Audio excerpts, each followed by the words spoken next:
the planet. Dr. Edgar Mitchell says there is a worldwide conspiracy to cover up. Edgar Mitchell est né à Roswell. Edgar Mitchell is hitting the limelight. Dr. Mitchell, 77 years old, was on a radio interview in Birmingham, England. I mean, you realize this is the story of the century. I mean, that's better than a little bit of water on Mars. The UFO phenomenon is real. Whoa!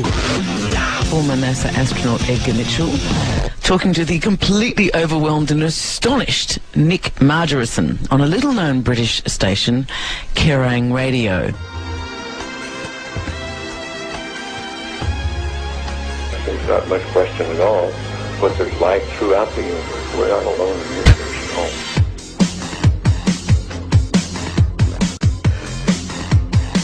all. It is a real phenomenon. Astronaut Dr.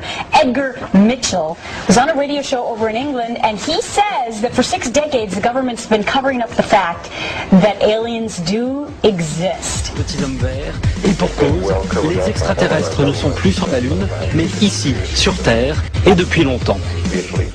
A group of space enthusiasts are pushing President Obama to release government documents on possible close encounters with aliens and UFOs.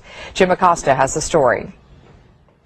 To believers in UFOs, the truth isn't out there, it's in there. So they're calling on President Obama to end what they insist is a government cover-up of the existence of extraterrestrials. Will you release these records? Will you release all documents? Documents they claim exist and prove there is life in outer space. President Obama is awfully busy these days. I know he is. You think he has time for this? Well, I would say the fact that we are not alone in the universe is one of the more important aspects of our time. Former Apollo astronaut Edgar Mitchell, the 6th man to walk on the moon, told the National Press Club he's convinced. But there isn't convincing proof that's going to convince the entire world at this point. That is correct. That is what As for John Podesta, he's still sticking to his belief that the government knows more than it's telling about UFOs. He released a statement saying the government should open the files and the American people can handle the truth.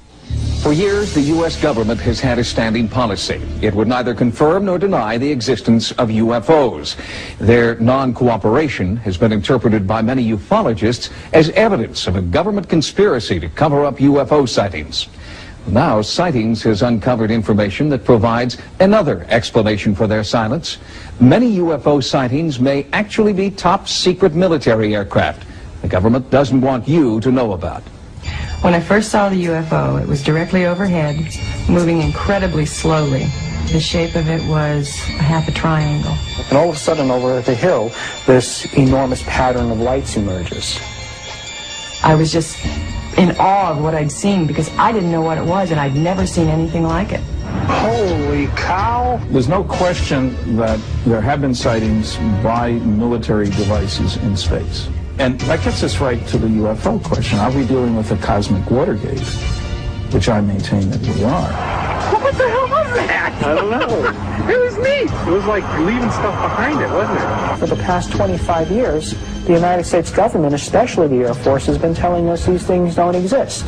I feel that there's been so much controversy about cover-ups and UFO phenomena and everything that goes on, and I think that someone needs to point out that a lot of it is just hogwash. Anybody says the United States government is not withholding information about flying saucers simply isn't telling the truth, or they're totally ignorant one way or the other. Our most recent investigation has concentrated on a series of sightings in the western United States. Sightings has learned that many UFOs spotted in California and Nevada may actually be highly classified military experiments called black projects. Sources familiar with these black projects, many of whom wish to remain anonymous, have told us that the military is now experimenting with aerospace technology beyond our wildest dreams. The objects we're talking about are zipping around and doing hard angled turns, acute angled turns. In order to do that, it must be controlling gravity. And therefore, what you're talking about is a spacecraft, not an aircraft. I think you have to be careful not to confuse what's mysterious with what is virtually supernatural. Certainly some of these things are going to look very strange. They're very unlike aircraft with which people are familiar. Well, certainly the history of the flying saucer phenomena suggests that in the past, classified programs resulted in a lot of reports of flying saucers. And if you see all of the instances where conventional aircraft have been misinterpreted as flying saucers, it's quite easy to understand how unconventional aircraft could receive a similar misinterpretation. In the Nevada desert, we have things that would make George Lucas envious. We have things out there that are literally out of this world. Most aeronautical black projects reportedly operate out of this test site located at Groom Lake in Nevada. This installation is also known as Area 51, or Dreamland. The government denies the very existence of Area 51, but these photographs do prove there is an installation at Groom Lake. They have a hangar near the south end of the ramp that appears to have doors that are almost 200 feet tall, 400 feet wide. You can put anything in there. One of the problems associated with Groom Lake is the fact that it is a place that does not officially exist. This federal official insisted on hiding his identity. Area 51 is the most tightly secured installation in this country. It's guarded both over the air and on the ground by elite Air Force security police and Department of Energy special response teams. They're heavily armed, and their total mission is to keep people off of this installation. It's an ideal place for top secret, highly classified military projects, to refine them, to take them to the next level. This is the place. You have deep, deep desert valleys, high mountain ranges to camouflage and mask these things when they fly.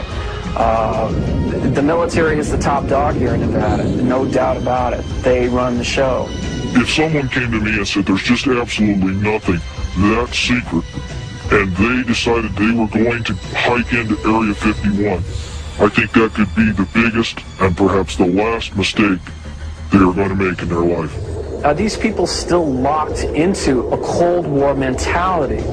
Is that the point here? Or are they really hiding something that's totally alien? Is this otherworldly technology that's being applied to Air Force black projects? One of the most recent black projects to be leaked to the media has been dubbed Aurora.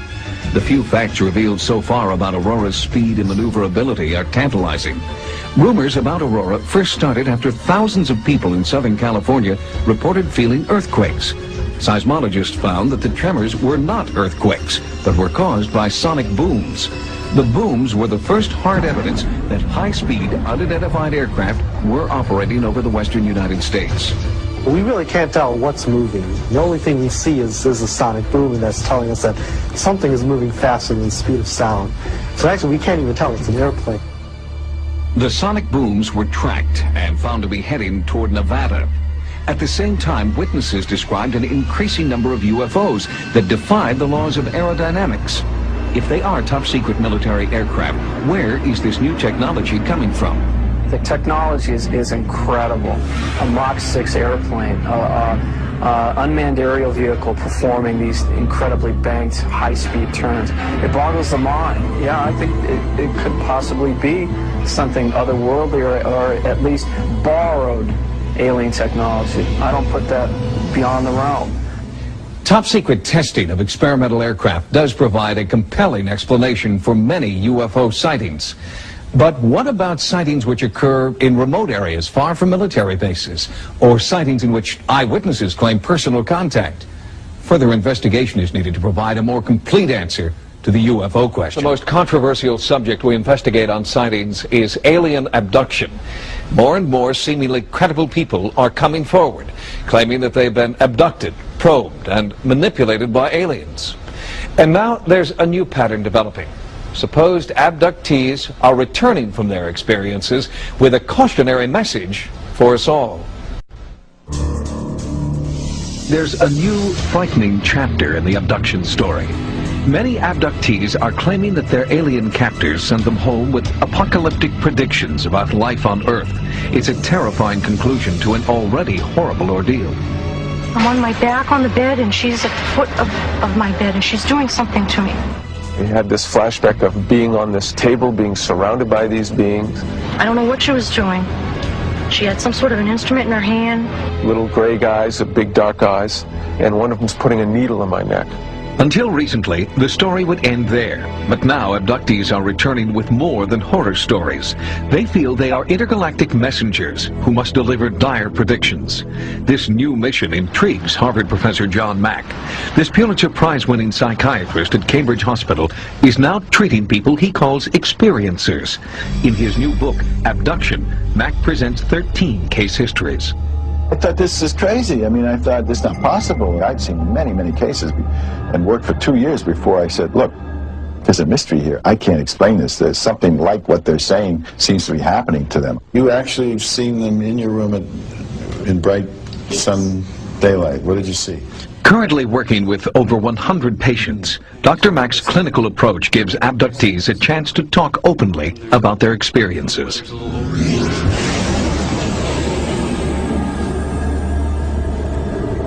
I would have experiences that were so real, that were so lucid, they were every bit as real as me talking to you now, and yet I would dismiss them because they were so out of context. Joe is a successful businessman from Massachusetts who's had abduction memories since early childhood.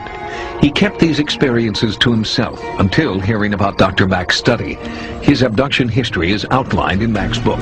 It's a detailed chronicle of otherworldly control and painful medical experimentation.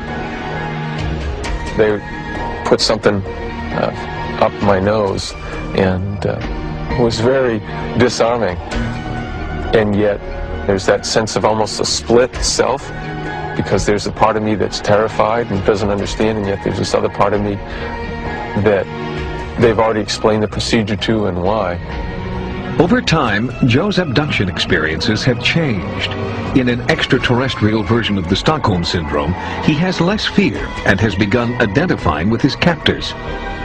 Once they begin to come to terms with their terror of the trauma, the experience tends to transform. They feel they're somehow connected with these beings, and they experience the beings themselves as closer to the source, which is a term they use very often, or home. It was the most profound experience of my life. But that kind of profound transformation does not happen in every case. The first being that I ever saw consciously in my entire life was sitting right here. Diane, a software test engineer, is also a patient of Dr. Mack's. She's documenting her encounters with these watercolor pictures. This picture was in the fall of '92. It took place here in the house, and I woke up, started to pivot around, found I couldn't move, and something released, and I said I could move. I scanned the room, just about to give up, and I see a small gray female being sitting there just waiting for me to spot her.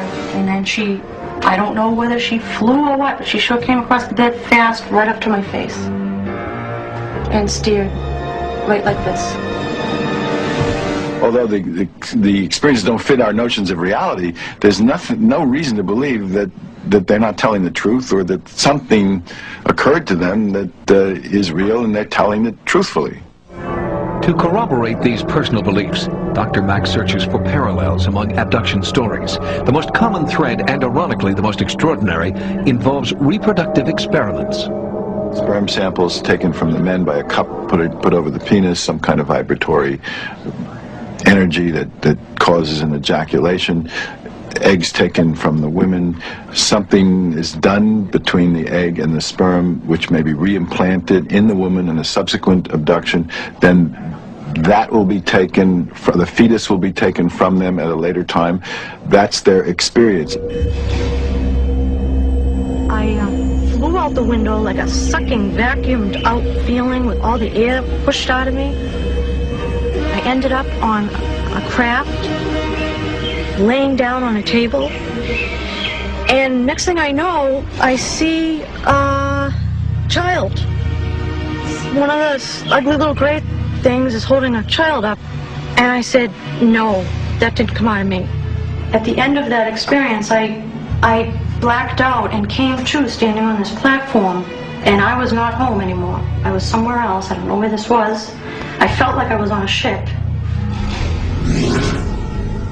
the emotion is so appropriate to a real experience. Dreams don't operate like that. Fantasy isn't like that. Trauma displaced from some of the sources isn't like that. It isn't just a traumatic story. It's a complicated, consistent narrative that operates clinically altogether like a real experience. The complicated, consistent narrative Dr. Mack's patients describe always has a beginning, middle, and most recently, the same exact ending. Before they are returned home, the abductees are warned about an impending apocalypse, unless all people on Earth drastically change their way of thinking.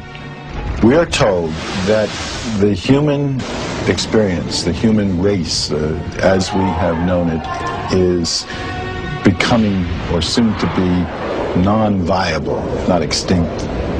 It can't survive. My own sense of it, and this is purely speculative, is that we are also being given a choice to change our ways. In other words, we were here to shepherd or steward the earth, be responsible for a higher consciousness, and what we've become so far from the Creator, so distant from the source, that we have treated the earth like it was our property. And we are apparently a malignancy at a cosmic level now. The message is, wake up, grow up. The sandbox that you're littering is not your own. That you are not alone. That you don't need to feel the sense of isolation and separation that you have felt. That you're part of a bigger community. According to a recent Roper poll, 1 in 50 American adults exhibits at least 4 out of the 5 most common symptoms reported by alien abductees. That's a staggering statistic, because it seems to indicate that 2% of our adult population is experiencing something for which no one has a conclusive explanation. The variety of witnesses of UFOs is endless. They include military personnel from the Air Force, Navy, and Marine Corps, radar specialists, aeronautical engineers, airport traffic controllers, astronomers, FBI agents, state, county, and city police, pilots and crews from American, United, Eastern, Pan American, Northwest, Western, and TWA were also on the list of witnesses. Millions in the United Kingdom, France, Australia, South America, Mexico, and other nations around the world have seen UFOs. For 18 years, the late Dr. J. Allen Hynek headed up the Air Force investigation into UFOs, called Project Blue Book, and was acknowledged to be the world's foremost authority on UFOs. After amassing a computer bank of over 63,000 sightings, he states, "The UFO phenomenon is truly a phenomenon of our times. It is an extremely puzzling one and calls forth a wide spectrum of opinions. No matter what one may think about UFOs, no matter what one may believe about them, whether it is all nonsense or whether they represent something very, very real, 3 facts stand out, 3 facts which no one can deny. The first is that UFO reports exist. Secondly, that UFO reports come from all over the world. And the third is that many are made by highly responsible people, often scientifically trained. We scientists have no positive proof yet of the origin or even of the reality of these strange reported craft, but we do know that the reports themselves are very real. To find the answer to this magnificent scientific puzzle, the UFO phenomenon, we need to approach it with a truly open mind so we can explore all possible avenues of explanation." One of the greatest waves of UFO sightings in modern history came in 1965, with more than 500 cases reported during the summer months alone. One such case was near Ann Arbor, Michigan, where 50 people and 12 police officers in 3 counties reported having seen objects flashing across the pre-dawn skies. That evening, 87 female students at Hillsdale College near Ann Arbor watched an object flying around and flashing bright lights for a period of about 4 hours. Life magazine said, "Call them what you will. Flying saucers, unidentified flying objects, or optical illusions, they are back again and seen by more people than ever before." Last week, the manifestation seemed almost to have reached the proportions of an invasion. On the evening of October 25th, 1973, a young Pennsylvania farmer, Stephen Pulaski, and at least 15 other witnesses saw a bright object hovering over a field near them. Stephen grabbed his rifle and went to investigate. It was then that he noticed something walking along by the fence. They were hairy and long-armed, with greenish-yellow eyes, and a smell like burning rubber was present. Stephen sensed that these creatures were not friendly and fired a tracer bullet over their heads. And when they kept on coming, he fired directly at one of them. The creatures then all disappeared into the woods, and the glowing object disappeared from the field instantaneously. UFO researchers as well as a state trooper were called in to investigate.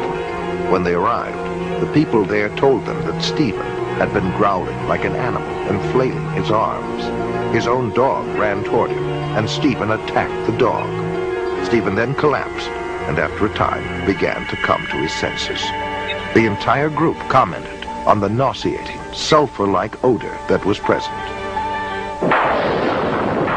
The Amityville Horror was based on a factual account of what happened to a family in Amityville, New York. An irritating and nauseating odor seemed to accompany the presence of the ghost or spirit entity that entered there from time to time. Whitley Strieber wrote of his abduction experiences in his book, Communion. He said he could smell their presence and that it smelled like sulfur.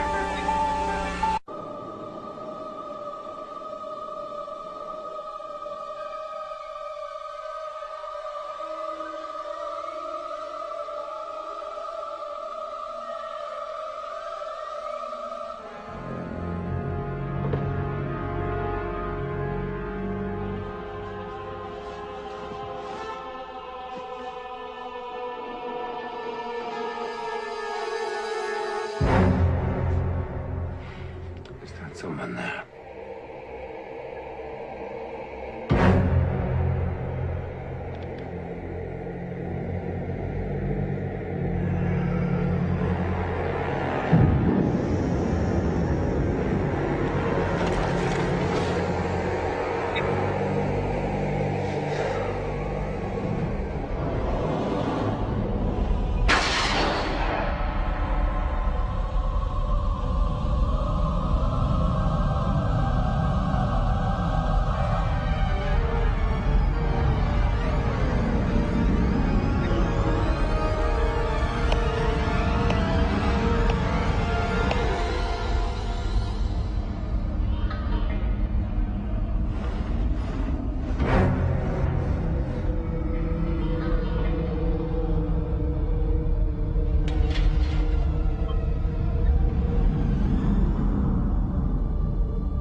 Boss? What's the matter? There was something Come on, here. shake it out. Come on. Bad.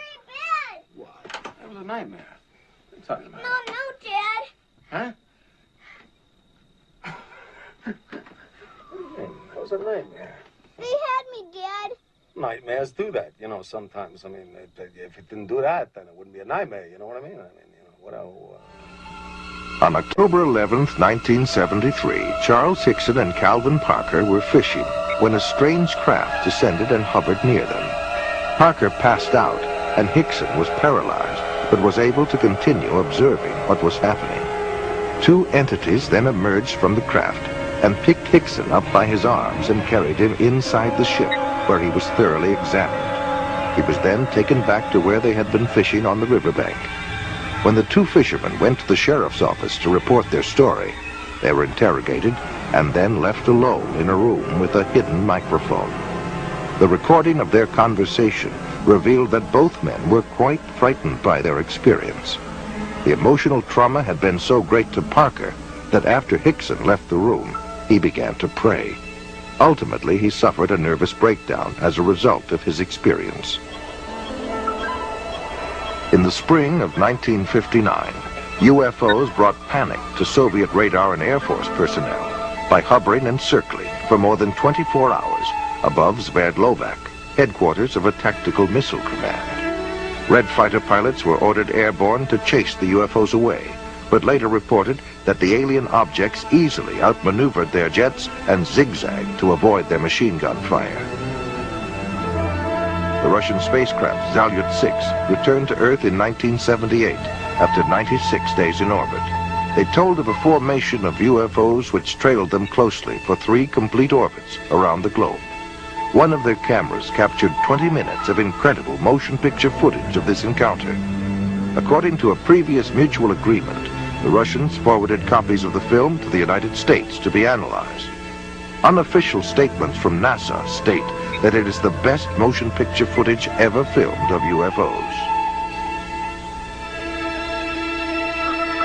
The foremost Russian authority on UFOs, Dr. Felix Zeigel, contends that UFOs may have frightened, harassed, and possibly even killed Russian cosmonauts on their missions. A top scientist, Dr. Leo Sprinkle, conducted a 5-year study of 82 persons who reported UFO experiences. Most of them were able to relive the experience through hypnosis, and all suffered severe psychological disturbances afterwards. They claimed to have been taken inside spaceships and examined by humanoids who communicated telepathic messages to them. In his book Secrets of the UFOs, ufologist Don Elkins made the following observation. I have found that some people can achieve the contact phenomenon simply by being hypnotized, and the same general message permeates over 90% of the millions of words received by thousands of people around the world.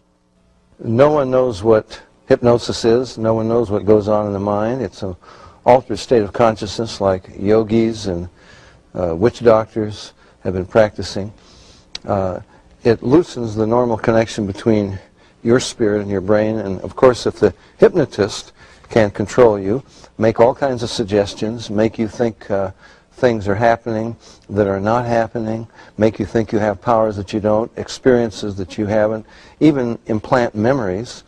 Other beings, if there are other minds out there, they could also do the same thing. Sir John Eccles, Nobel Prize winner for his research on the brain, describes the brain as, quote, a machine that a ghost can operate, unquote. What he means by that is your spirit operates your brain in a normal state of consciousness. In an altered state, reached under yoga, a TM, hypnosis, you have loosened the normal connection between your spirit and your brain, and that allows another spirit, other entities, other minds to interpose themselves and begin to tick off the neurons in your brain, create a universe of illusion. I believe that it's demonic.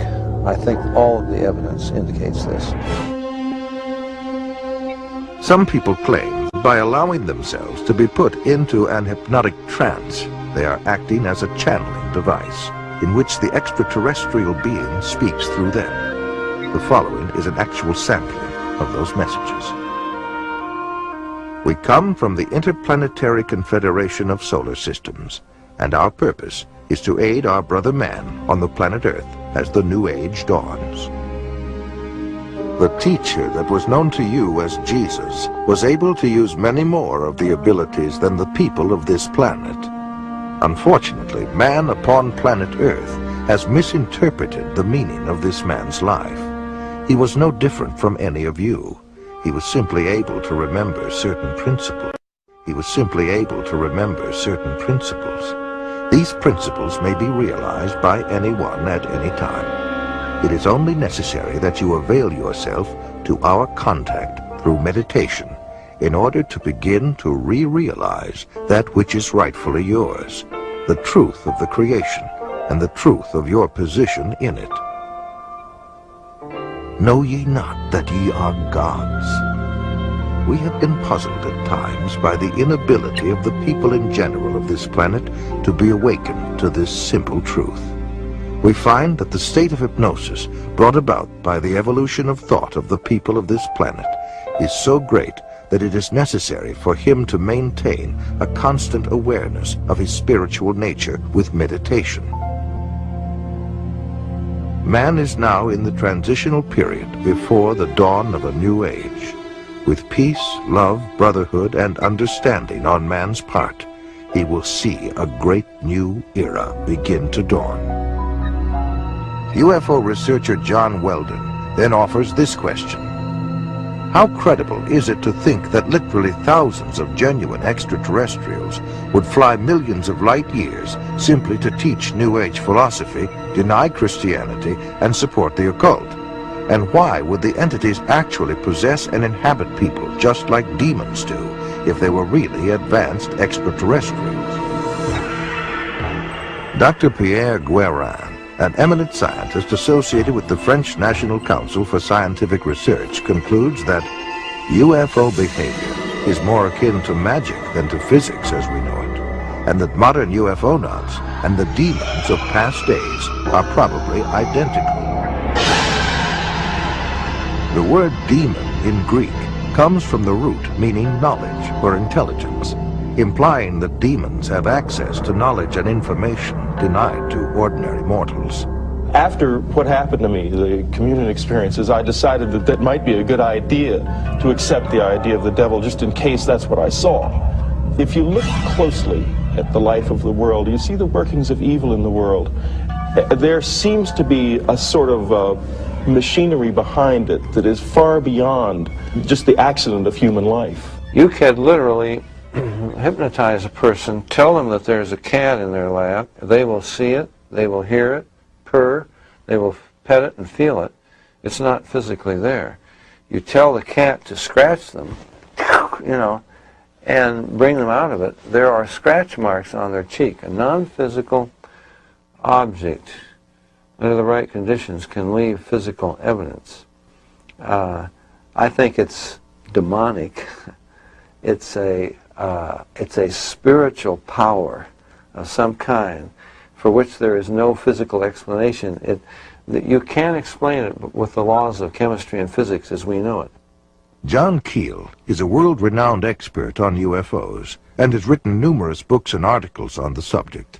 A self-described agnostic, he made this statement. Thousands of books have been written on the subject of demonology, which is the ancient and scholarly study of monsters and demons. The manifestations and occurrences described in this literature are identical to the UFO phenomenon. Victims of demonic possession suffer from the same medical and emotional symptoms as the UFO contactees. I would say I was assaulted by something from the unknown rather than possessed by it. I hope that I was never possessed by it, although there are those who might disagree with me. And I don't think it was something out of craziness. If it came out of my mind, it came out of a part of my mind that is universal to us all. Like Stryber, there are thousands of others who have also sensed something evil and demonic. Something is here, probing people, inspecting them, planting thoughts in their minds, and manipulating their bodies. I do know from different things that are still occurring within my body that I'm still being visited. The United States Printing Office issued a 400-page publication entitled UFOs and Related Subjects, an Annotated Bibliography. The author was the senior bibliographer for the Library of Congress, Miss Lynn E. Cateau.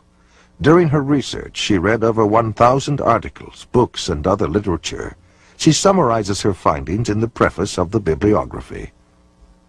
A large part of the available UFO literature is closely linked with mysticism and the metaphysical. It deals with subjects like mental telepathy, automatic writing, and invisible entities, as well as phenomenon like poltergeist manifestations and possession. Many of the UFO reports now being published in the popular press recount alleged incidents that are strikingly similar to demonic possession and psychic phenomenon that have long been known to theologians and parapsychologists. This document was compiled for the United States Air Force and is now in the Library of Congress. Dr. Jacques Vallée has addressed the United Nations on UFOs and was the model for Lacombe in Steven Spielberg's Close Encounters of the Third Kind. He is the author of 8 books on UFOs and has been widely recognized as the premier investigating scientist in the realm of UFO research. In his book, Messengers of Deception, Vallée says, an impressive parallel can be made between UFO occupants and the popular conception of demons. And in his book, Confrontations, he writes, the medical examinations to which abductees are said to be subjected, often accompanied by sadistic sexual manipulation, is reminiscent of the medieval tales of encounters with demons.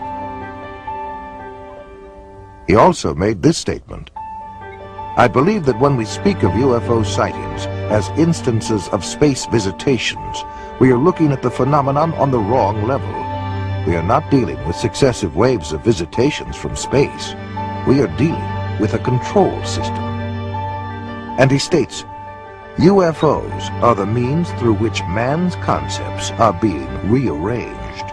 They are engaging in a worldwide enterprise of subliminal seduction.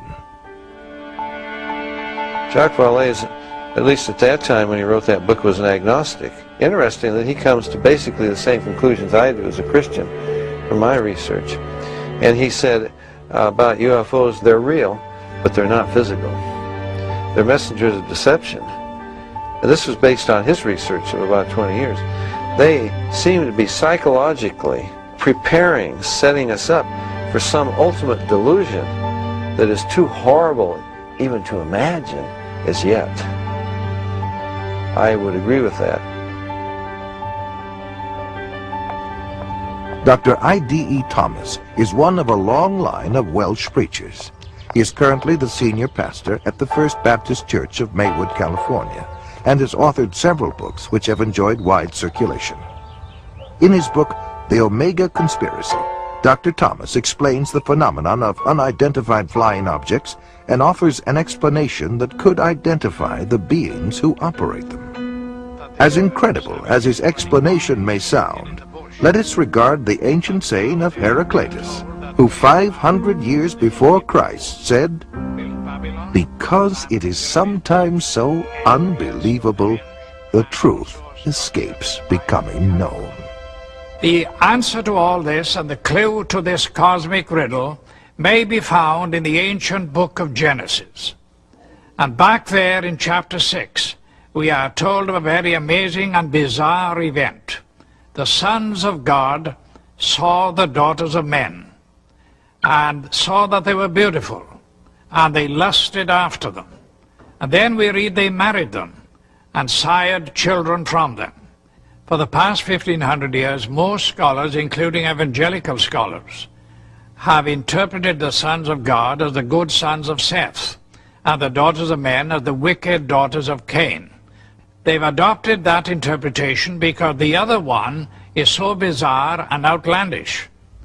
The ancient interpretation, and in my opinion the correct one, is that the sons of God were demonic beings or fallen angels, and that they came down to earth, they lusted after the daughters of men, they married them, and produced this amazing progeny, this hybrid progeny of the Nephilim. And the very word Nephilim does not mean giants.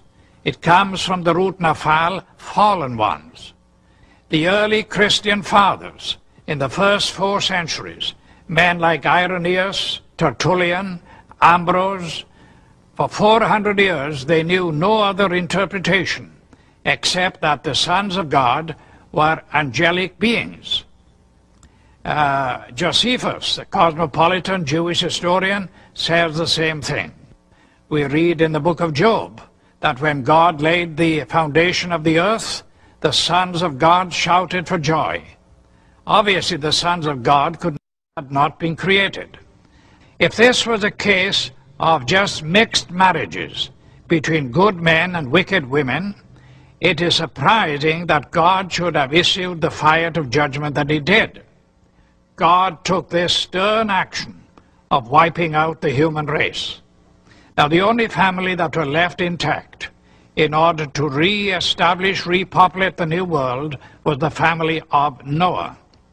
Noah, we are told, was perfect in his generations. The word perfect does not mean, in this case, morally perfect, because we know from the story of Noah, and especially what happened after the flood, that Noah was not perfect. What it means is like a lamb for the paschal sacrifice, that lamb had to be without blemish, physically pure, without blemish. So it seems was the case of Noah, the only family that remained uncontaminated from these strange beings that appeared from space. The only line that was pure and clean from God's standpoint to start a new world and a new civilization. Jesus said, as in the days of Noah, so in the days of the coming of the Son of Man. Of all the patriarchs and prophets of the Old Testament, the key to prophecy above all others is Noah. And something happened in the days of Noah that was a distinctive characteristic of Noah's time that didn't happen before or after. Wars and famines and pestilences and natural disasters have always happened. But something happened in the days of Noah, and the most sinister and bizarre of all the things that happened was this intermarriage between the angelic race and the human race. And of course the mastermind behind it all was another angel, a fallen angel, Lucifer. Now we believe that as they came in those days, we may very well be on the edge of another invasion from outer space, that Satan will once again make another attempt, maybe the final assault on the human race, in order to wean men and women away from the worship of God. He has tried before, he will inevitably try again. And by seducing the human race, by sending these so-called entities from space, demonic beings, he will try to get people all over the world to worship him and to deprive God of the worship that is due to him. Fortunately, we know what the end result is going to be. But this final or omega assault that will come at the end of time may trigger the coming back of Jesus Christ to rescue his own. Satan has failed before, and the Bible predicts he will fail again.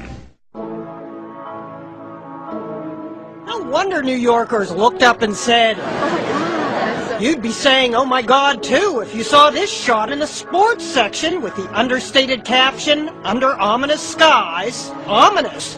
Shots came in from Harlem. Shots came in from Chelsea. Remind you of anything? The aliens' arrival in the movie Independence Day. At least New Yorkers didn't crash. They didn't flee. They did what any red-blooded New Yorker would do. They made home videos. Yeah, you know, I gotta say, I don't think I've ever seen anything like that.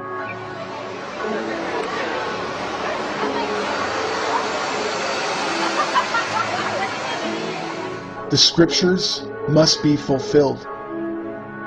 And that means the prince of the power of the air will be cast down from heaven and will attempt to once and for all wrestle away control of the world from God and take it for his own wretched use.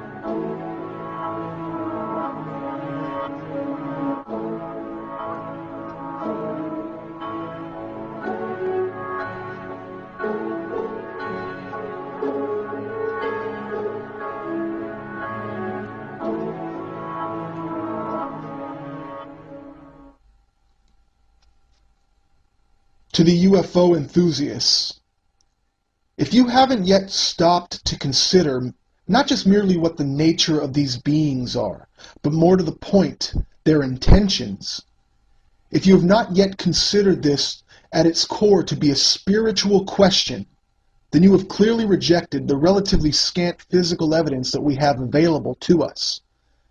For these manifestations in the air are, up to this point, only that.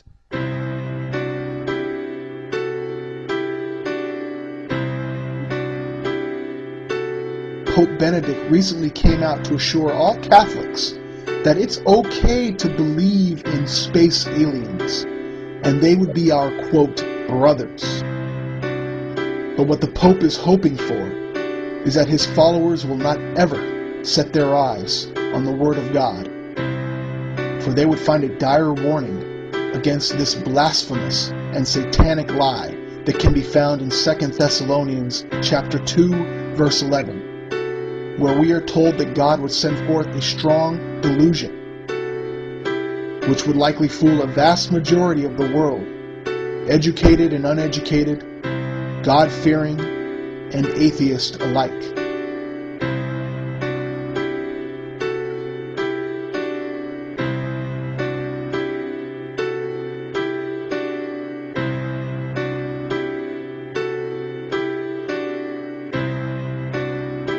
My friends throughout the world, first I must thank the leaders of each of your countries who have graciously and in the interests of peace turned over all their broadcasting facilities to us to help avoid confusion in this crisis.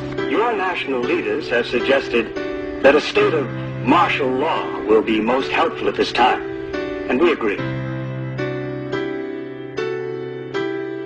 The visitors are not our friends. They've come to rape our planet and kill us. They are not who they appear to be.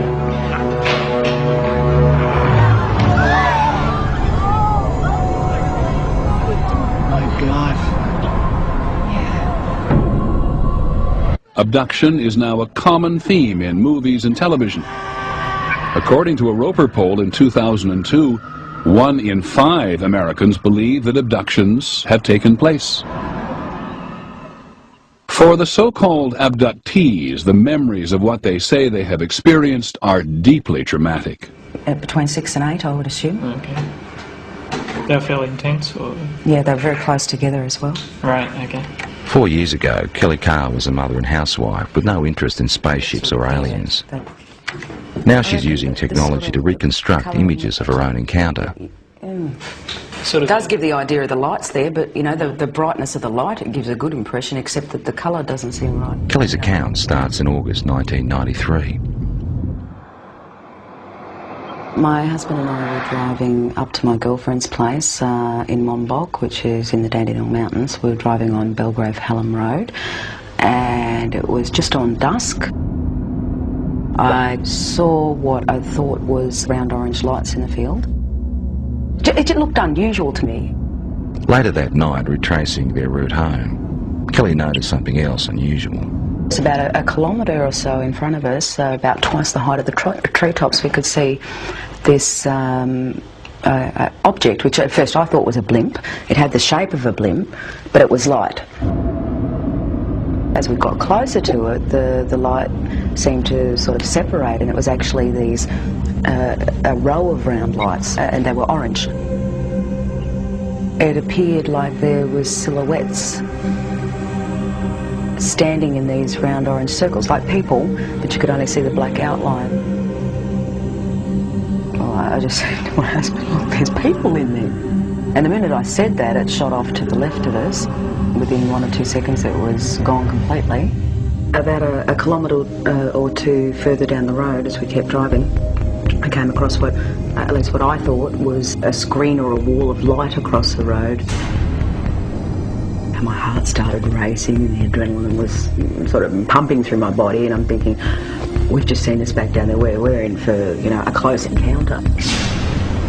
Then the next instant, nothing.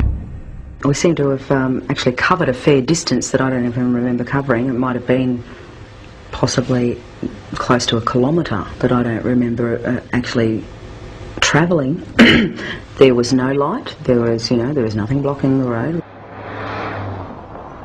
Kelly says it wasn't until weeks later she remembered actually getting out of the car that night. And I saw that there was another car that had pulled up 100 metres down the road. Then I walked around the front of the car to where my husband was standing on the other side, and we started walking across the road together. As we were walking across the road, I looked down and I saw that the other people were getting out the car and starting to walk as well. So I was quite happy that there was other people there who were seeing the same thing that we were.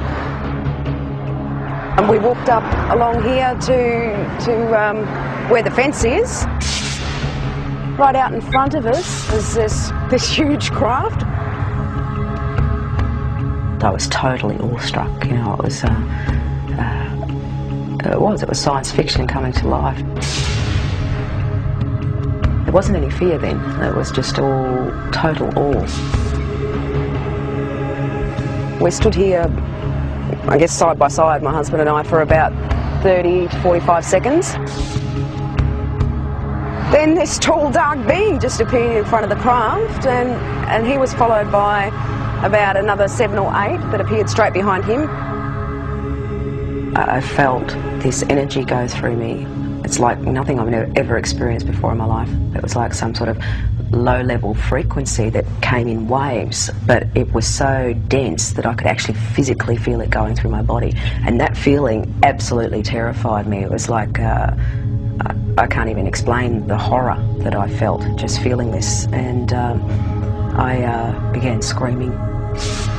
The minute I did, the eyes on these things lit up and they came charging across the field. Halfway across, they split up into 2 groups. Some headed off down there and the rest came directly towards us. I felt this blow to my stomach, and the next thing you know, I'm back here somewhere on the grass. It literally lifted me off of my feet. And I thought I was going to die.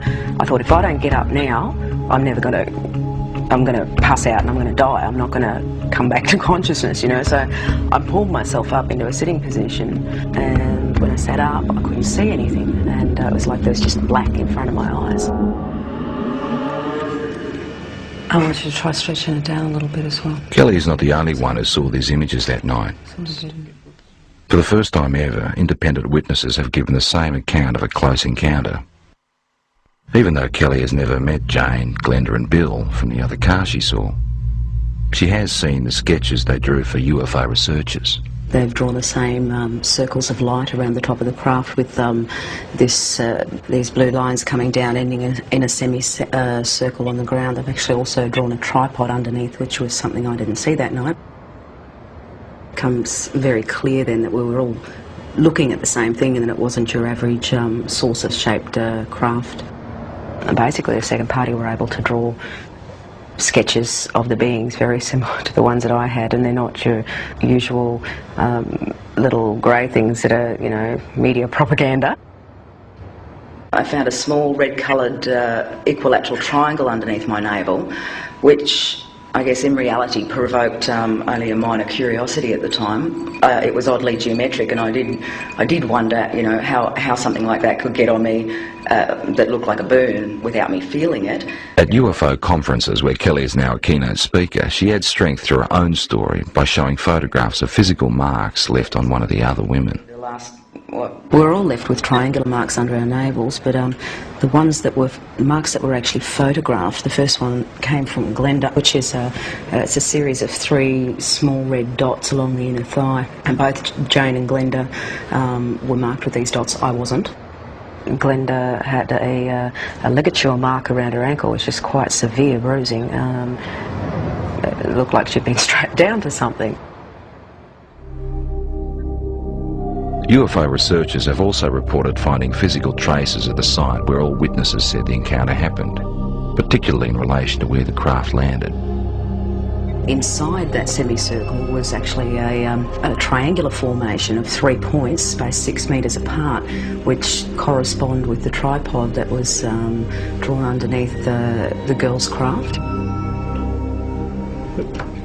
To this day, Kelly still doesn't know exactly what happened to her that night. I tried a little bit. Her most vivid memory is the fear that she felt. That's very good. It's finally come out to what I'm looking for. And I think a lot of people, you know, might have experienced the fear in a nightmare when you're being chased or something like that, and it's a terror. that you feel that, you know, sometimes can wake you up or whatever, but it's absolutely horrifying when you're dreaming it. And that's exactly what I was feeling while I was totally awake. That sort of terror, actually having to feel it while you're conscious and physically awake and feel it as a reality, is like a living nightmare, like a nightmare that comes to life.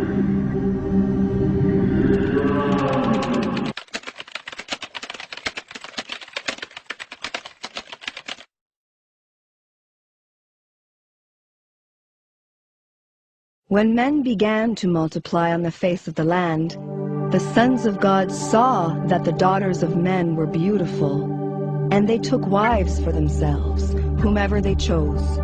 Genesis 6:1 and 2. There certainly have been sightings in ancient that may be embraced by ancient mythology. The idea that the modern sightings might have a relationship with the ancient Nephilim events of the Old Testament is conjecture on the part of some of us as scholars, but I think it would seem to be consistent with the remarks of Jesus himself. As Jesus himself said, that as we get to the end times, he says, as the days of Noah were, so shall the days of the Son of Man be. Now what he might mean by that is simply that it was business as usual until the judgment came, and that's what many scholars would infer. But there are many scholars that believe the text implies even more than that. In order to understand what Jesus meant, we need to understand what the days of Noah were like. And clearly, the 6th chapter of Genesis demonstrates that the purpose of the flood of Noah was to deal with what was in effect a gene pool problem. There isn't anybody who is predisposed to being abducted. The only thing is that their mother or their father must have been an abductee.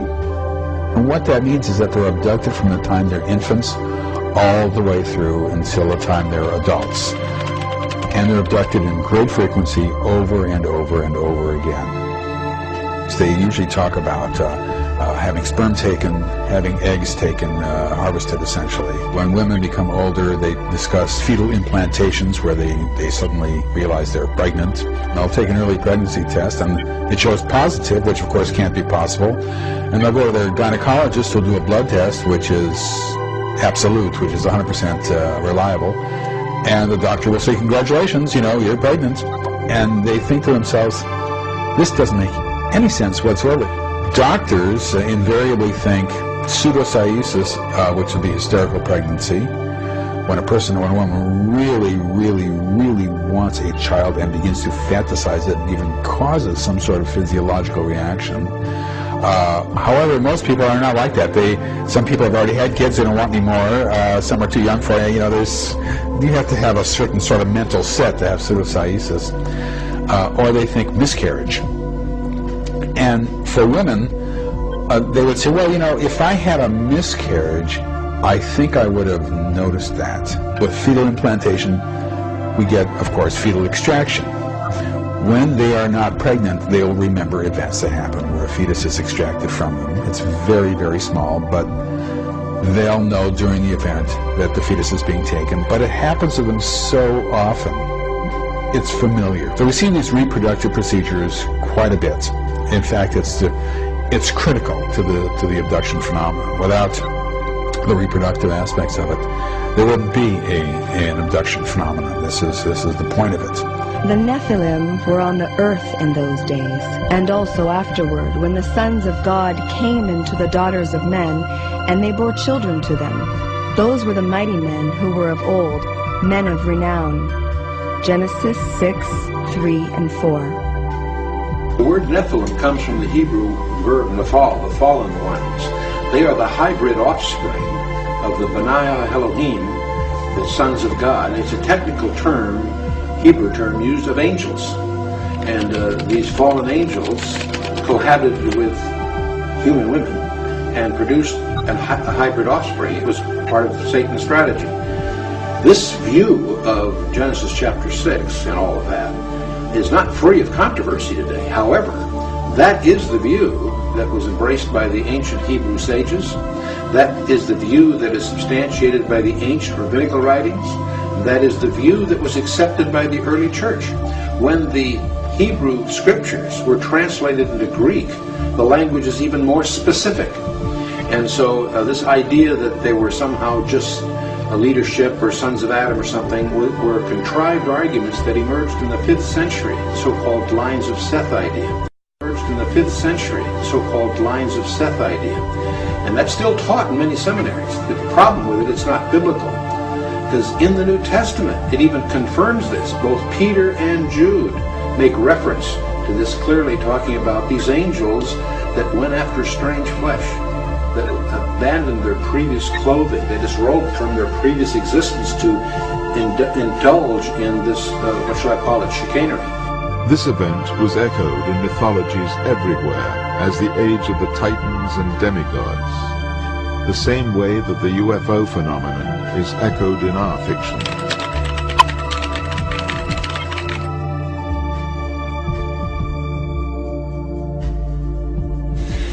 When we study the passage in Genesis 6, we'll notice that one of the distinctives of Noah was that his genealogy was unblemished. And the Hebrew word there is tamim, which is used of physical defects. In other words, one of the reasons that Noah was picked, probably many, but one was that one of his distinctives was that his genealogy wasn't contaminated by these goings-on. It would appear that the strategy of Satan was to introduce this as a means of corrupting the human line to preclude God's plan of redemption through the Messiah, which had to be a kinsman of Adam. The parable of Jesus that I count as foundational for Satan and evil is the one where Jesus says the kingdom of heaven is like a man who owned a field and sowed good seed in it, had his servants sow good seed in it, and then by night an enemy came and sowed weeds in the field and then went away.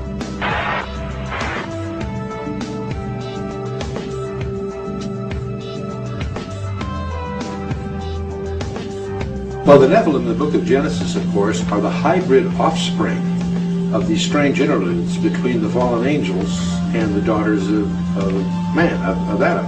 And so they're hybrids. And they are very prominent in the early chapters of Genesis, but they're also, the scripture says, occurred after that to some extent. Right. But they're hybrids.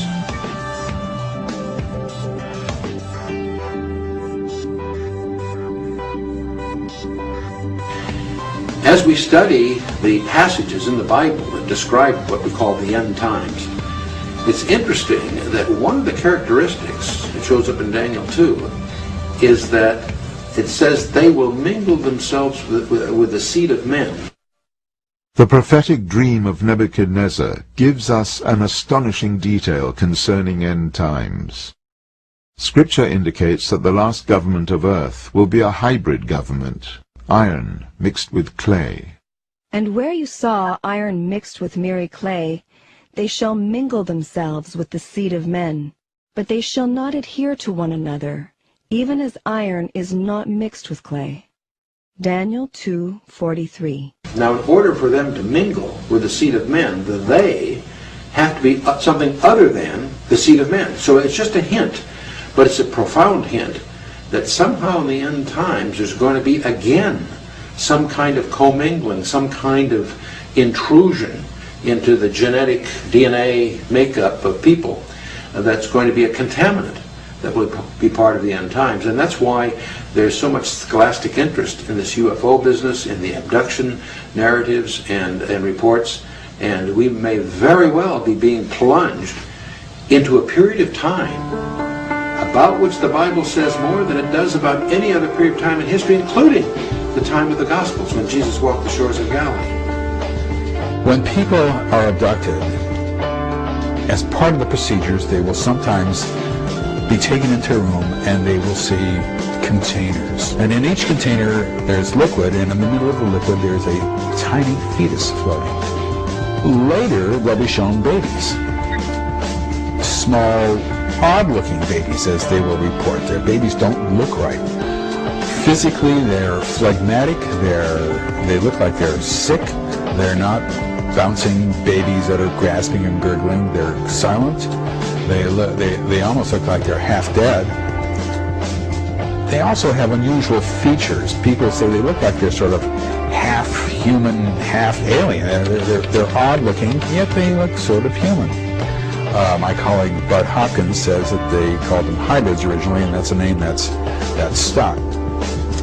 They then will have to hold the baby, have some sort of physical contact with the baby, put their hand on the baby's stomach, hold the baby close to their skin. There must be skin-on-skin contact. Oftentimes, when the baby's a little bit older, they're required to feed the baby. Sometimes they'll be brought into a room, this is now men and women, where there will be what looks like 2-year-olds, 3-year-olds, 1.5-year-olds walking around. And they're required to play with them, have contact with them, and we see these toddlers when they're 4 years old, 5, 7 years old, 9 years old. They're already children, young children at that point. People describe them as adolescents. They describe them as young adults. They describe them as adults. And they don't describe them as older adults so much. By the time we see them as adolescents, we see them involved with the abduction phenomenon. Performing tasks, they have jobs to do, they're part of the world of abductions, going about their business, doing what's required of them. Let's remember that when Jesus briefed 4 disciples in his confidential briefing on his second coming, he opened his discussion and he closed his discussion with the urgent admonition, let no man deceive you. We need to understand that the characteristic of the period that we're being plunged into is one of deceit, one of very clever misguidance by the enemy. We do have an enemy. He's very knowledgeable, very resourceful. And we are moving into open spiritual warfare. We're used to conflicts in countries about politics, different views. Today, there's a fundamental war going on in worldviews. Sometimes abductees will be brought into a room and their attention will be directed at a screen-like device. And the person will hear a voice in their mind saying, can you tell the difference between us and you? Now, depending on who the person is, they will say, what do you mean the difference between us and you? Everybody is the same. And they'll hear in their head, see? Isn't that wonderful? Isn't that beautiful? Pretty soon in the future, we will all be together. You won't be able to tell the difference, and it will be wonderful. Some will be able to tell the difference. Some would say, well, yes, this one here looks like you, and this one here looks like us. At that point, they will say, well, you know, there will be a difference, but we will all be together, and you're one of the lucky ones. You can tell the difference. Most people won't be able to. The key fact here is that they're all saying, in the future we'll all be together.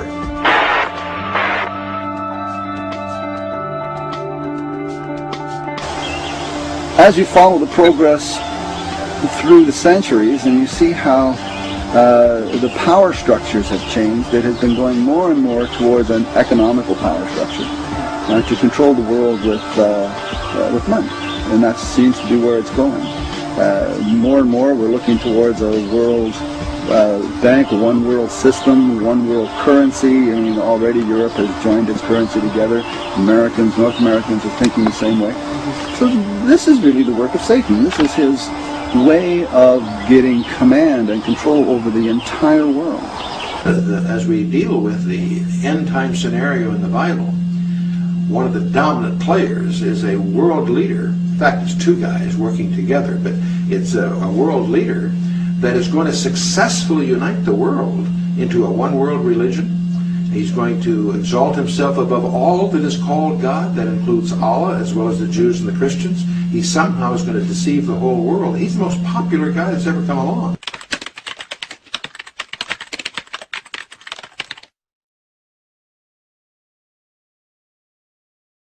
There are experts that have studied the scripture that believe that he could very well have an alien connection or even be one himself.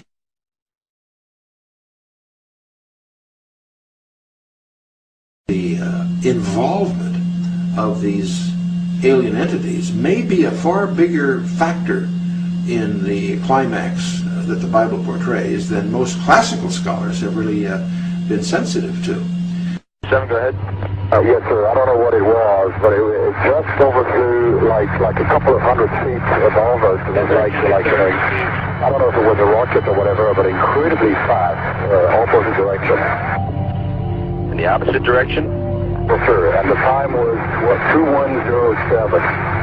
It was too fast to be an airplane. Okay, thank you. Houston 986 Boston Center. Center maintain flight level 18. Okay, thank you. Houston 986 Boston Center. Center maintain flight level 180. Down to 180, yes, sir. 986. Houston 986. You see anything like a missile in your area, perhaps off to your right? Take a good look, but I don't think, if it's going that fast, I probably won't get a chance. We just saw Swiss go by a little bit. We found a phenomenon that is global, that is random, that is intergenerational, that happens in great frequency, something we never expected to see, that is goal-directed, that is done clandestinely, secretly, and that has as its goal ultimately an integration into the society on their terms, not on our terms.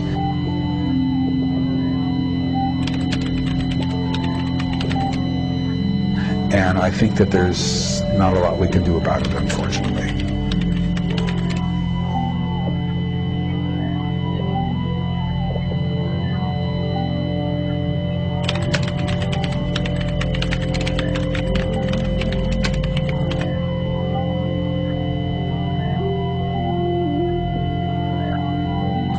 You know, it's interesting that in the book of Genesis, the very first prediction of Jesus Christ is when God declares war on Satan in Genesis chapter 3.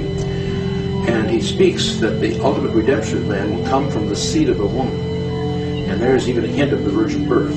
But that phrase is actually a contradiction in biology as well as grammar, but that's the term used. But most people overlook in that very verse, he also speaks of the seed of the serpent. And so it's clear that Satan has a role in this final climax that we're all heading to.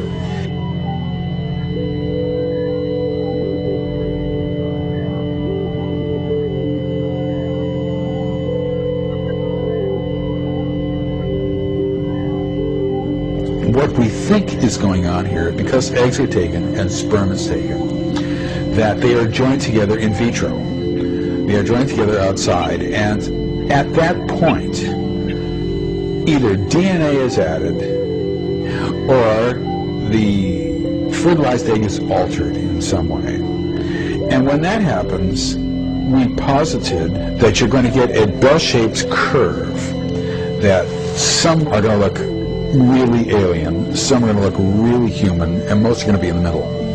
What we've also learned is that what they then do is take the DNA from one of these hybrid children and inject that into the embryo, and then you get a skewed bell-shaped curve where some of them look alien, a lot look in the middle, and a lot more look a lot more human. Then you take DNA from that generation and do the same thing, and you keep doing it over and over and over again until pretty soon you get hybrids that look very human. There's slight differences, but very human. And that is in fact what we have been seeing, much to our amazement and chagrin.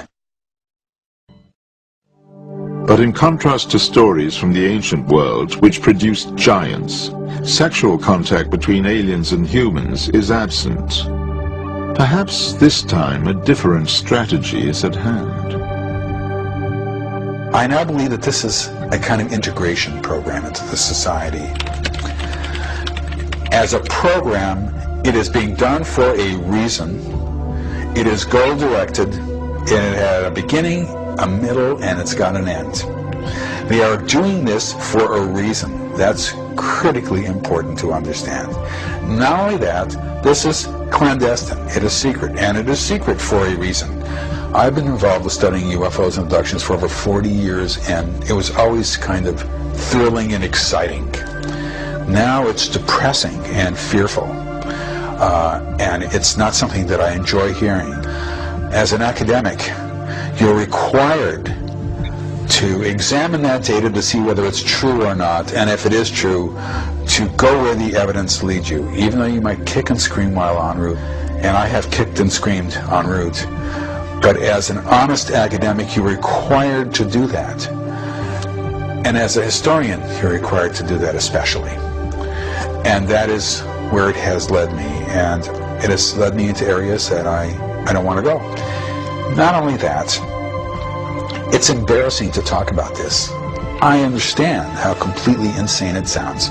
I am fully aware of my words, of what I'm saying, and the effect that this has on people. Oh, this is just nuts.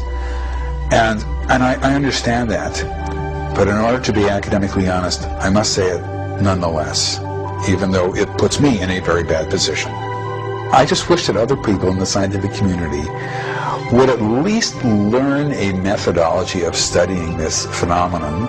They haven't done that, and it's not going to happen, from what I can tell. I mean, I can't tell the future, but the chances of that happening are very remote now, because we have looked at every conceivable kind of psychological explanation, and none of them Lo estamos viendo en el FLIR. Es un objeto luminoso. Lleva rumbo contrario a nosotros, pero no nos deja. Está 2 millas atrás de nosotros.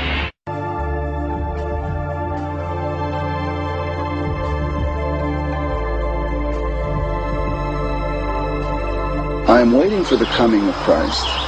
I believe he is coming in ships, right? And that he will come and collect us.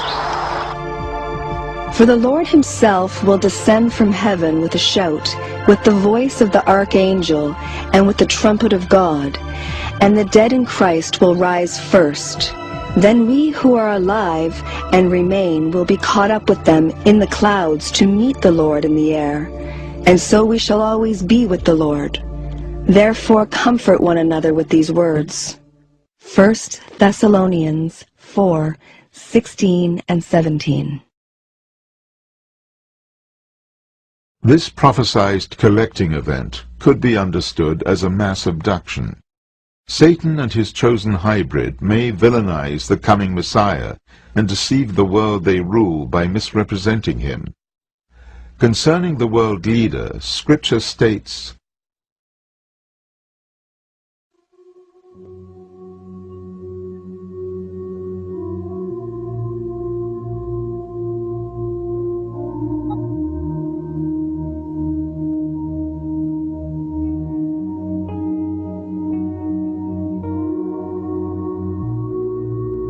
Some of the passages that puzzle me the most in the Scripture, it describes that the whole world is going to go to war against God. Now, I can understand the world rejecting God, I can understand the world not believing God, but somehow it's always been hard for me to visualize the world mustering its resources to go to war against God. And yet that's clearly what it says in Psalm 2 and a number of other places.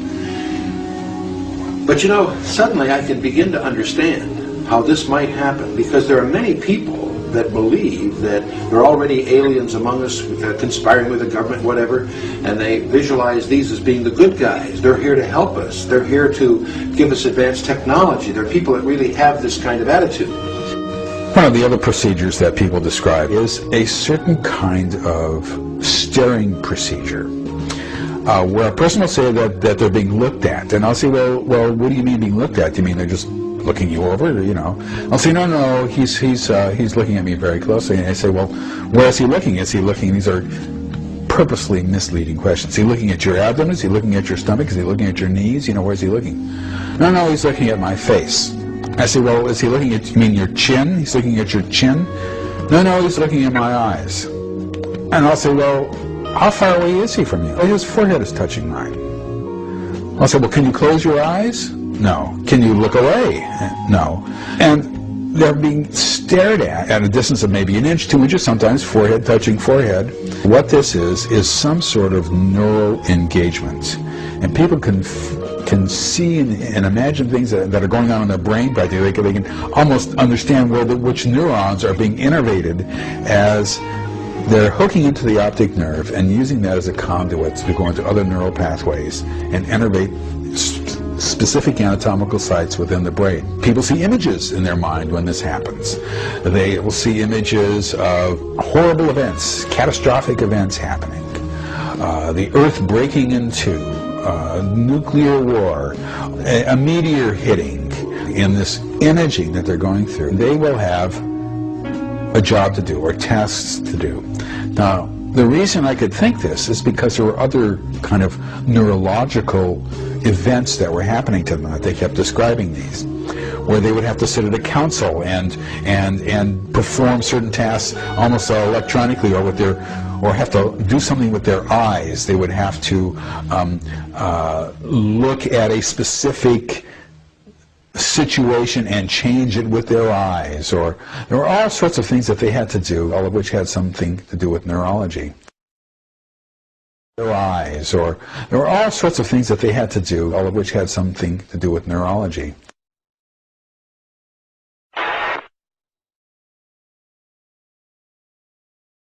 I can begin to see a scenario which we sometimes call good cop, bad cop kind of thing, where Satan's emissaries pose to be our friends to help prepare us for the bad guys who are coming. And I can visualize the whole world being deceived in taking up arms against God, thinking that they're being led by their friends who are actually Satan's emissaries.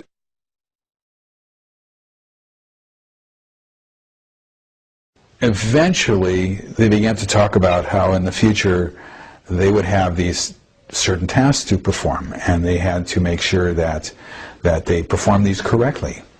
And we began to realize that from the time they were children all the way up through adults, they were being trained over and over again to obey eventually the signal when it was given for them to do certain tasks that they had to perform in the future. There are passages in the book of Revelation which describe spirits like frogs that lead the whole world to the battle of God Almighty. And I suddenly can, in my imagination at least, visualize a scenario where these beings, if they become prevalent enough and powerful enough and accepted enough by the culture, getting the culture to take up arms against the second realm. And that could be what the Bible also seems to be green line, because the Scripture does say that God has set this on the illusion that they will believe the lie, not just a lie, not just a deceit. There's apparently a specific, gigantic deceit that's going to be involved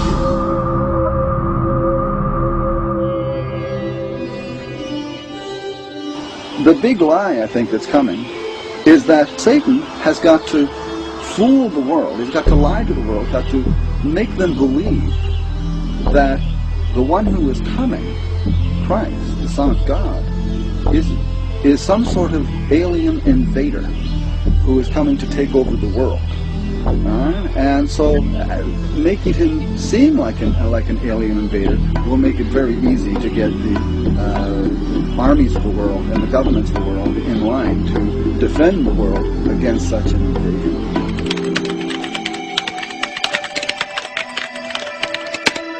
Our differences worldwide would vanish if we were facing an alien threat from outside this world. Why would the armies of the world fight Christ when he came, right? Well, they had to be, number one, fighting for Satan against Christ. Right? So Satan has got to fool the world, he's got to lie to the world, got to make them believe that the one who is coming, Christ, the Son of God, is some sort of alien invader who is coming to take over the world. And so making him seem like an alien invader will make it very easy to get the armies of the world and the governments of the world in line to defend the world against such an invasion. So this is one possibility, I think, that is coming. Clear, 7, go ahead. Approaching at 10 o'clock high. This is Houston. Say again, 7. We have approaching at 10 o'clock high. Roger.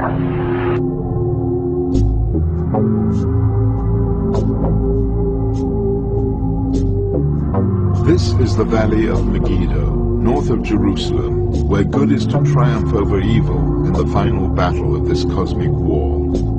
The prophesied kingdom of the Messiah will then be established.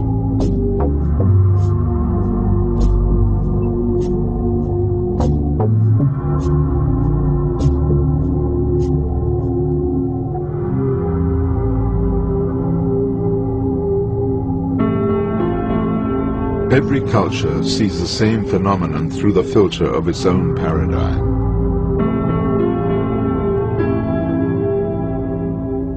However, the Bible presents us with a reality that spans all civilizations, in which the angels of God are here on earth, and their influence is unmistakable. The UFO phenomenon is evidence of their presence. Throughout the ages, Satan has worn the cloak of many disguises, and has brought entire civilizations under his worldview, reinventing himself each time, always as a higher entity, a god. Today, he has turned himself into a myth, fictionalized history, and has been rewriting it for us. Scripture cuts through his disguises and reveals their evil strategy. Will you recognize the truth? Will the world, at Satan's command, take up arms against God as prophesied?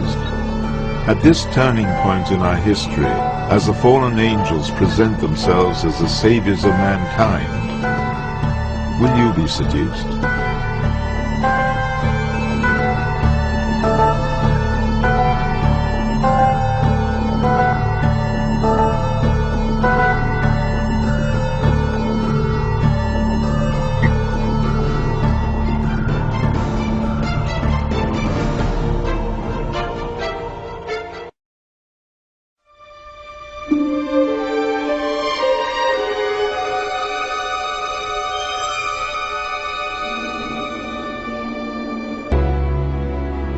Next question is, when aliens interact with humans, they bring a message for mankind.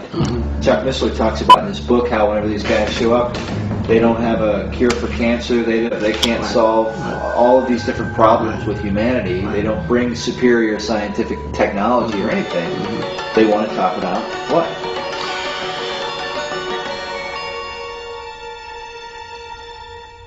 They talk about who God is as a life force, as a force. They talk about many times, as I just mentioned, that they, the aliens, genetically manipulated us. They talk about that they have a holographic film of the crucifixion, which will be actually in Nephilim 3. I'm working on that now. That's part of the hook of Nephilim 3. In the book, the first book, Nephilim, it talks about the protagonist is in Area 51, and he's deep underground in this secret room, which really has its basis of that is in Bob Lazar's story, where apparently Bob Lazar, for those of you who don't know, quick update is that it's a man who allegedly, supposedly worked at Area 51 and handled and saw UFO craft and handled the element that is responsible for making the crash fly. Now, whether that's true or not, who knows? There's another UFO guy, Stanton Friedman, who doesn't believe a word of it. I say that to say that that he talked about, Bob Lazar talked about a room in which he would spend no more than 20 or 30 minutes, and in that room were a series of documents, and they were unlike anything he'd ever seen. They were almost like, as he turned the page, it would be like cellophane, but you would actually see three-dimensional pictures, and it was like it was the alien Bible, it was alien literature, talking about, you know, they had pictures of like ancient civilizations and how they had come here and how they had genetically manipulated man and all this stuff, and it's always the same thing. Art McKenzie, the protagonist in Nephilim, poses the question to one of the skeptics in book 1 and says to him, you know, I echo your words, why come a gazillion miles to tell us that Jesus really wasn't the Christ, and that he really wasn't the Son of God, and that the work of the cross was unnecessary, which is what they tell us? Why not give us the cure to cancer, or end world hunger, or start global peace, something, do something constructive? Why attack that? And, you know, as all my research in the occult and in cults in general, there's always two trademarks of a cult, and one is they deny the deity of Christ, and the second one is they deny the work of the cross. Always. They always go after those two things. Well, he wasn't really God. He was just he was a good man. He was a guru. We genetically made him. He was a walk-in. You know, we inhabited Jesus' body. The crucifixion really wasn't necessary. We helped in the resurrection. And that's, when you get into this stuff, that's what they talk about. I mean, I'm not saying this. I'm just repeating what people who have had encounters with aliens. This is the stuff that they bring back and tell us. So as Christians, our antennas should be up, flags should be on the play, whistles should be blown, call a timeout, and say, wait a minute, what does Paul say? anyone who brings us another gospel, let them be anathema, let them be cursed. And that's another gospel, isn't it? Saying that Jesus, you know, is not the Son of God, that he wasn't here in the flesh, and that the work of the cross really didn't matter, which is everything. The work of the cross is everything.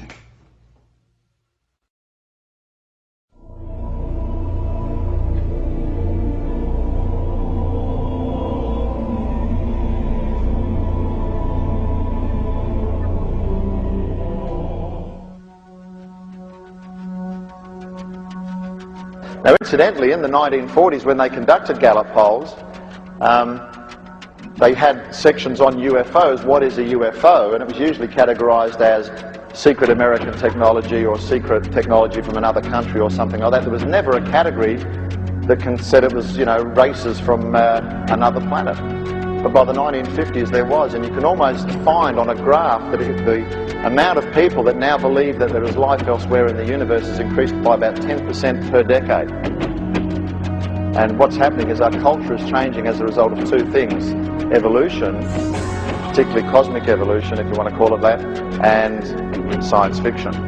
In fact, the Gallup polls in the recent years show that in most Western countries, between 70 to 80% of the general population believe that there is extraterrestrial life somewhere out there.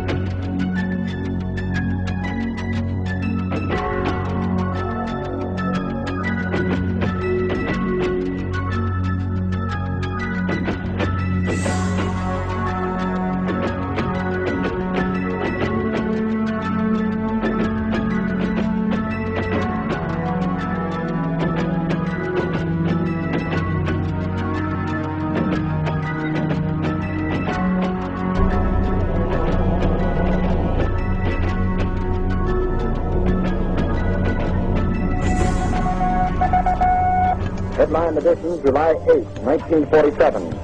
The Army Air Forces has announced that a flying disc has been found and is now in the possession of the Army. They looked something like a pie plate that was cut in half with a sort of a convex triangle in the rear. I think it's time to open the books on questions that have remained in the dark, on the question of government investigations of UFOs.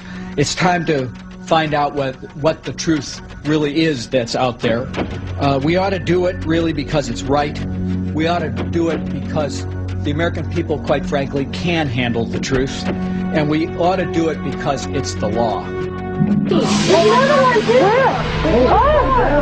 Major sighting here. On the 13th of March. Weird happenings in the skies over Phoenix recently. And no one seems to be able to explain what it was. And now, suddenly 6 amber orbs in a row, totally equidistant from each other, massive span across, pop up. People say they saw strange lights, a series of strange bright lights seen over the skies of Arizona. Gets a lot of people wondering what the heck. There's going to be a time where they're not going to be able to hide it anymore. The availability of witnesses was extraordinary. There are another 10,000 Arizonans who saw the same thing. Eyewitnesses who saw it say it's like nothing they've ever seen before. Many investigators call it the largest sighting ever, lasting the longest amount of time, seen by the largest number of people. The data speaks for itself.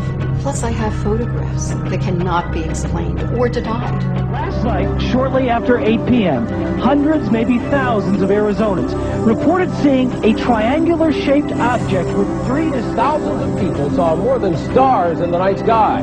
The mystery remains unsolved and controversial. The people who saw the lights will say the lights were orange, they were bright, and they were big, and they were like nothing they've ever seen before. And there's been no official explanation. Bigger question is not, is there a phenomenon, but what is this phenomenon? I'm learning that this is happening worldwide. What's going on here? What is this?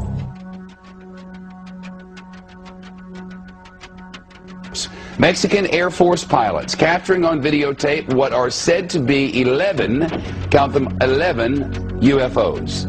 Unidentified flying objects. They are officially there. Bright objects, some sharp points of light moving quickly across the sky. The tape called historic by some. Members of the Mexican Defense Department saying it's the first time UFOs have had the backing of any country's armed forces. Now, a group of activists calling on the United States government to end what it says is an embargo on the truth about extraterrestrial life. What is that thing on your screen? With us now from Washington is Stephen Bassett, founder and executive director of the Extraterrestrial Phenomena Political Action Committee. Last time he was here, he was running for Congress, was unsuccessful in that venture. But I will ask you today, sir, the Mexican government, the Mexican military says, hey, we took these pictures, these are UFOs. What was that, you know? This is significant for two reasons, Shepard. One, this is released by the Defense Ministry of Mexico. This is a message being sent to the United States government that Mexico and many other governments are losing patience with our government's intransigence in ending this embargo. Other messages have been sent by France in 1999 with the Cometa report, and by the United Kingdom when they released a substantial number of documents regarding the Bentwaters case in 2000. Many countries know about the extraterrestrial presence, but they deferred to the United States with regard to the timing of when disclosure would take place, but they're simply losing patience. How do we know this, by the way? Well, we know it by paying attention. I've been following this now for 10 years. We call it the politics of disclosure, the disclosure process. Hundreds of government witnesses in this country have come forward, and other governments are putting pressure on our government. The media hasn't covered it thoroughly enough, Shepard. If it did, it would learn about some of the things I'm mentioning here, and also learn about thousands of other videos and photographs that have been taken over Mexico by Mexican citizens since 1991. There's absolutely no question about that, and his number, thousands, is accurate since 1991. Thousands of pictures and videotapes of discs, but never anything like this, taken by such sophisticated cameras on board military vehicles. Oh, there's been plenty of... But not as clear and widespread as this, and government confirmed in this way. I'm just saying that these are unusual in that way. It's happened many times before, but this is the first time it's been released. Believe me, there is evidence like this in the archives of every major first world government in the country, but they release this publicly in a news conference in Mexico City. That's the difference. Studies have been done that, quote, clearly indicate the likelihood of an extraterrestrial explanation. But there are people sitting out there, I'm hoping there are millions of people watching at the moment, who are saying, this is nutty. Why do we even talk about such things? The polls show otherwise, Shepard. CNN, Time, Reuters polls, last 10 years, consistently, 50% of all Americans believe the extraterrestrial explanation accounts for these sightings. Up to as many as 90% of Americans believe the government is outright lying. The polls are unambiguous. Year after year, the same thing. In fact, if you could talk anonymously to people, even in Congress, probably 50% of members of Congress already convinced that the extraterrestrial presence explains this phenomena. Disclosure is at hand. It is very close, and the American people need to prepare themselves very soon for an announcement from our government that there is, in fact, an extraterrestrial presence engaging this planet and the human race. All right. Well, there you have it. Perhaps we need some outside universal threat. I occasionally think how quickly our differences worldwide would vanish if we were facing an alien threat from outside this world.